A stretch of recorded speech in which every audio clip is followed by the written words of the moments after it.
इनकलाब जिंदाबाद बोला, हमने सरफरोशी की तमन्ना लिखी, हमने 1947 में फजले हक खैराबादी से लेकर बहादुर शाह जफर से लेकर 1947 तक हमने कुर्बानी दी, हमारे उलेमा ने कुर्बानी दी। ये मेरा शहर है, मेरी मिट्टी, हम क्यों जाए छोड़ के? एक आदमी हमको बी टीम बोलता है, एक आदमी बोलता है जिन्ना है। तो आप फैसला लीजिए नौजवानों की, बतलाइए कि हम क्या है। जो 33 एमएलए के साथ सरकार बनाया वो कुछ नहीं, जो 17 साल बीजेपी के गोद में पला बड़ा वो कुछ नहीं, जो सरापा बीजेपी से आंख मिलाकर अगर कोई शख्स पार्लियामेंट में बोलता है उसका नाम बैरिस्टर असदुद्दीन ओवैसी। हम एक्सपोज करते हैं कि हमारे साथ ज्यादती हुई, नाइंसाफी हुई, छपरा में मॉब लिंचिंग हुई, कुछ नहीं बोलेंगे। तेजस्वी यादव, नीतीश जी नहीं बोलेंगे। अरे भाजपा तो बोलती है, एक भी मुसलमान एमपी नहीं, एक भी मिनिस्टर नहीं पार्लियामेंट भाजपा की तरफ से। अब नया एक्शन उसका पासमानदा, हम बोले पासमानदा ही मुसलमान को दे दो ना भाई, किसी को तो दो।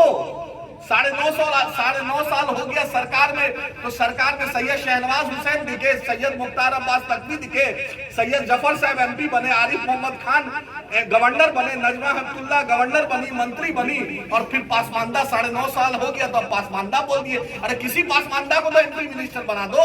हम तो चाहते हैं धारा 341 में अगर मुसलमान धोबी है, मुसलमान अगर दलित कम्युनिटी से आता है उसको आप रिजर्वेशन नहीं देते हैं, क्रिश्चियन को नहीं देते हैं, और आप हिंदू कम्युनिटी में देते हैं। हम बोलते हैं भाई दोनों हम लोग वही हैं। हमने भारत, हम अरब से आए हुए मुसलमान नहीं है, हम इसी देश के मुसलमान, हम अरब वाले मुसलमान नहीं है, लेकिन आप हमें रिजर्वेशन नहीं देते हैं। और फिर भाषण में इतनी लच्छेदार बात कीजिएगा, बिल्किस बानो की आप जाइएगा नहीं, उसके कातिलों को आप छोड़ दीजिएगा, उस पर जिसने जुल्म किया उसको छोड़ दीजिएगा, हम सवाल कर देंगे तो बोलेगा देशद्रोही है, बोलेगा पाकिस्तानी है। अरे मेरे बाप दादा की मिट्टी, चलिए ना लाल किला से लेकर कुतुब मीनार से लेकर, ऐसा कोई जगह नहीं जहां हमारे बाप दादा की कुर्बानी हमने अंग्रेज के खिलाफ सबसे ज्यादा बहादुर शाह जफर के दोनों बेटे को गर्दन काट कर तख्त पे रख दिया, हम उसको हम वो हिंदुस्तानी है, तब भी उफ नहीं किया। तो मैं नौजवानों आपसे गुजारिश कर रहा, आपका टाइम लिया, आप अपनी क़ियादत को, सब लोग को संविधान के तहत सबको इख्तियार है अपनी पार्टी, अपनी जमात, अपने झंडा को बुलंद करना। एमआईएम को भी इख्तियार है, हम भी चाहते हैं बिहार आगे बढ़े, देश आगे बढ़े, लेकिन हमारे साथ जो नाइंसाफी हुई, 75 साल हो गए। कल तक कोई माई माई बोलता था तो मियां बीवी दोनों को चीफ मिनिस्टर बना दिया, लेकिन बेटा A to Z बोलता है, उसमें हम दिखते नहीं हैं। नीतीश जी का स्थिति आपके सामने, भाजपा ओपन बोलती है कि आप पाकिस्तान चले जाओ, उनके लोग बोलते हैं, ओपन बोलते हैं, मॉब लिंचिंग होती है, बजरंग दल के लोग, दूसरे लोग आपके सामने हैं।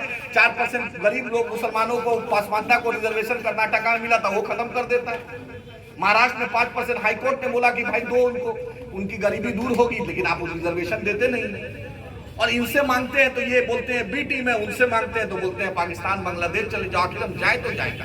मैं नसर नवाब साहब और उनकी पूरी टीम का शुक्रिया अदा करता हूँ, उन्होंने इतनी मीटिंग अच्छी कराई। लेकिन अपनी क़ियादत को पहचानिए, दूसरे का बहुत हुई झंडा बरदारी, अब लेके रहेंगे हिस्सेदारी, बहुत हुई झंडा बरदारी, लेके रहेंगे हिस्सेदारी। अब बहुत हुई, हमने 75 साल देख लिया, अब हम भी चाहते हैं, हम देंगे किसी यादव भाई को, किसी कुर्मी भाई को, किसी पिछड़ा को, किसी दलित भाई को, हम एमआईएम में जिता के भेजेंगे। हैदराबाद में पहला मेयर हमने दलित को बनाया था, जबकि वोट मेरे पास था, लेकिन हमने उनको मौका दिया था, क्योंकि हम जय भीम और जय मीम को मानने वाले हैं। हम जानते हैं कि बाबा साहेब अम्बेडकर ने जो संविधान लिखा, जो कुर्बानी देश के लिए दी, उससे बड़ा देता है इस देश का कोई नहीं हो सकता है। पूरी दुनिया कदर करती है। मेरे लीडर ने पार्लियामेंट में बोला जय भीम और जय मीम का नारा दिया। तो अपनी क़ियादत को पहचानिए। जब मांझी जी के लोग समझदारी से अपनी क़ियादत को मजबूत कर रहे हैं, रामविलास पासवान जी के लोग कर रहे हैं, जब सन ऑफ मल्ला एक नौजवान 2014 में आया और आज कभी अमित शाह के हेलीकॉप्टर में बैठता है, कभी तेजस्वी यादव के हेलीकॉप्टर में बैठता है, कभी नीतीश जी के हेलीकॉप्टर में बैठता है। आप बताइए, आप इतने पढ़े लिखे हैं, उस भाजपाइयों से पूछिए कि बिहार को मोदी जी ने 9.5 साल में बतलाइए कि क्या दिया सिवाय जुमला के, और नीतीश जी से पूछिए कि मेरे हिस्सेदारी बतलाइए कब मिलेगा, तेजस्वी यादव से पूछिए कि मेरे लोग को सम्मान कब मिलेगा। अपनी क़ियादत को पहचानिए।